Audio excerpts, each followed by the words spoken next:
ഒരു കള്ളന് വേണ്ടി കട്ടയെറിഞ്ഞ് കേന്ദ്രസേനയെ കൊലപ്പെടുത്തുവാൻ പോകുന്ന അക്രമി സംഘത്തോടാണ്. കള്ളൻ ഒരു പക്ഷേ സംഘപരിവാറുമായിട്ടുള്ള രഹസ്യബന്ധത്തിന്റെ പേരിൽ മുട്ടിലിഴഞ്ഞോ കുമ്പിട്ട് നിന്നോ ആ കേസിൽ നിന്ന് ഊരിപ്പോരുമായിരിക്കാം. പക്ഷേ കേന്ദ്രസേനയെ കട്ടയെറിഞ്ഞ് കൊലപ്പെടുത്തുവാൻ ശ്രമിച്ച കേസിൽ നിങ്ങൾ ഓരോ അക്രമി സംഘത്തിലെ അംഗങ്ങളും അഴിയെണ്ണുമെന്നുള്ള കാര്യം കട്ടായമാണ്. ഇന്ന് രാവിലെ വിജയന്റെ വീട്ടിലും വിജയന്റെ മകൾ വീണ വിജയന്റെ വീട്ടിലും വീണ വിജയന്റെ ഭർത്താവ് മുഹമ്മദ് റിയാസിന്റെ വീട്ടിലും അടക്കം റെയ്ഡ് നടക്കുന്നതിന്റെ പേരിൽ കാസർഗോഡ് മുതൽ തിരുവനന്തപുരം വരെ എത്ര വലിയ അക്രമ അഴിഞ്ഞാട്ട അരാജകത്വമാണ് CPM-ന്റെ അക്രമി സംഘം അഴിച്ചുവിട്ടുകൊണ്ടിരിക്കുന്നത്. സാധാരണഗതിയിൽ വിജയൻ പറയാറുണ്ട്, എനിക്ക് മടിയിൽ കനമില്ല, അതുകൊണ്ട് വഴിയിൽ ഭയമില്ല എന്ന്. വഴിയിൽ ഭയമില്ലാത്ത ആള് എന്തിനു വേണ്ടിയിട്ടാണ് ഇങ്ങനൊരു കൊട്ടേഷൻ സംഘത്തെ ഇറക്കിവിട്ട് അന്വേഷണ സംഘത്തെ ഭയപ്പെടുത്തി കേസിൽ നിന്ന് രക്ഷപ്പെടുവാൻ ശ്രമിക്കുന്നത്?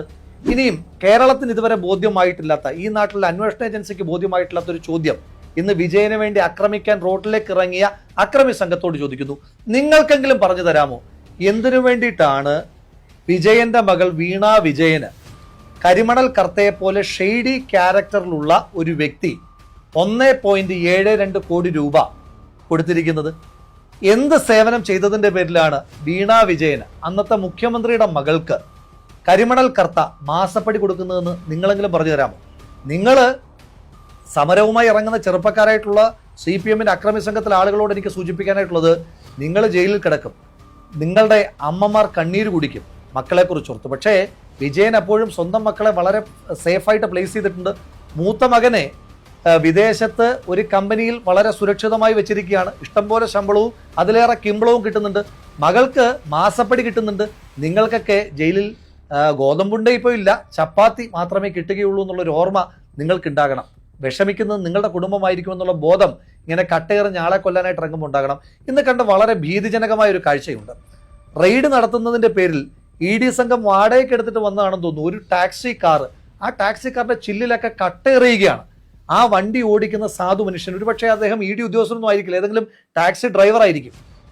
അയാൾ ജീവഭയത്താൽ അലമുറയിടുന്നത് നമ്മൾ വളരെ വേദനയോട് കൂടിയിട്ടാണ് കണ്ടത്.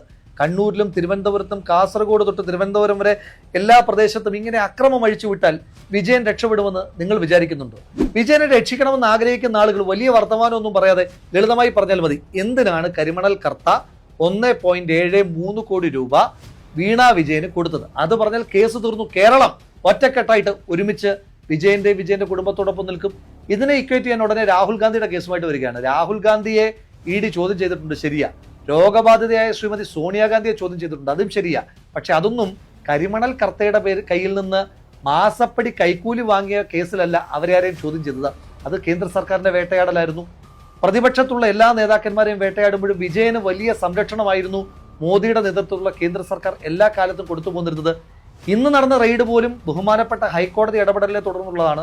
എനിക്ക് ചോദിക്കാനുള്ളത്, എന്തിനാണ് ബഹുമാനപ്പെട്ട ഹൈക്കോടതി EDയോട് റെയ്ഡ് നടത്തുവാൻ ആവശ്യപ്പെട്ടതിന്റെ അടിസ്ഥാനത്തിൽ ED നടത്തുന്ന റെയ്ഡിനെ ഇങ്ങനെ പ്രതിരോധിക്കുവാൻ ശ്രമിക്കുന്നത്? നിയമത്തിന്റെ വഴിക്ക് പോയാൽ പോരെ എന്ന് തീരുമാനിച്ചാൽ പോരെ? വിജയനോട് ഞാൻ പേഴ്സണൽ കണക്ക് പറയാം. എനിക്കെതിരെ നിങ്ങളുടെ മെയിലിൽ ഒരു പരാതി വരുന്നു, ഊരും പേരും വാലും തലയും ഒന്നുമില്ലാത്തൊരു പരാതി, ഒരു മൊഴി പോലും രേഖപ്പെടുത്താതെ പിന്നീട് കോടതിക്ക് പോലും എനിക്ക് ജാമ്യം തരുമ്പോൾ നിങ്ങളുടെ പോലീസിനെയും നിങ്ങളുടെ അന്വേഷണ സംഘത്തെയും വിമർശിക്കുന്ന രീതിയിൽ എന്നെ അറസ്റ്റ് ചെയ്ത് പോയിട്ട് ഞാൻ ആ അന്വേഷണ സംഘത്തെ പൂർണ്ണമായ സഹകരണമല്ലേ നടത്തിയത്? ഈ നാട്ടിൽ എത്രയോ മനുഷ്യന്മാർ അന്വേഷണത്തോട് സഹകരിക്കുന്നുണ്ട്. നിങ്ങൾ മാത്രം എന്തുകൊണ്ടാണ് അന്വേഷണത്തെ ഭയപ്പെടുന്നത്? അപ്പോൾ അതിന് കൃത്യമായ കാരണമുണ്ട്, നിങ്ങൾക്ക് നല്ല പേടി തട്ടിയിട്ടുണ്ട്. അപ്പോൾ അതുകൊണ്ട് വിജയ, ഒന്ന് പറഞ്ഞ് രണ്ടാമത്തതിന് ഞാൻ കോരന്റെ മകനാണ് എന്ന് പറഞ്ഞാൽ എക്സംഷൻ ഒന്നും കിട്ടില്ല. ഈ രാജ്യത്തെ എല്ലാ മനുഷ്യന്മാർക്കും ഒരേ നിയമമാണ്, ഭാരതീയ ന്യായ സംഹിത. അത് കോരന്റെ മകന് കോരന്റെ ന്യായ സംഹിതയൊന്നും വേറെയില്ല. അപ്പം അതുകൊണ്ട് ഈ നാട്ടിൽ ഒരുപാട് മനുഷ്യന്മാർ കരുതി കൂട്ടി വെച്ചിരുന്ന കണക്കുണ്ട്.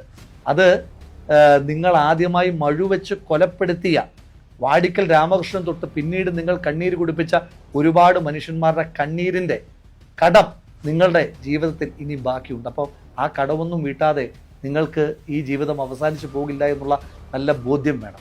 അതുകൊണ്ട് ശ്രീ വിജയൻ, ഉളുപ്പ് അല്പമെങ്കിലും അവശേഷിക്കുന്നുണ്ടെങ്കിൽ ഇന്നലകളിൽ മുഖ്യമന്ത്രിയായിരിക്കുമ്പോൾ മറ്റുള്ളവർക്കെതിരെ പറഞ്ഞ ഏതെങ്കിലും വാചകം ഓർമ്മയിലുണ്ട് എങ്കിൽ നിങ്ങൾ അടിയന്തരമായി പ്രതിപക്ഷ നേതൃപദവിയും അതുപോലെ തന്നെ ധർമ്മടം MLA-യുടെ പദവിയും രാജിവെച്ചൊഴിയുകയാണ് നിങ്ങൾക്ക് നല്ലത്.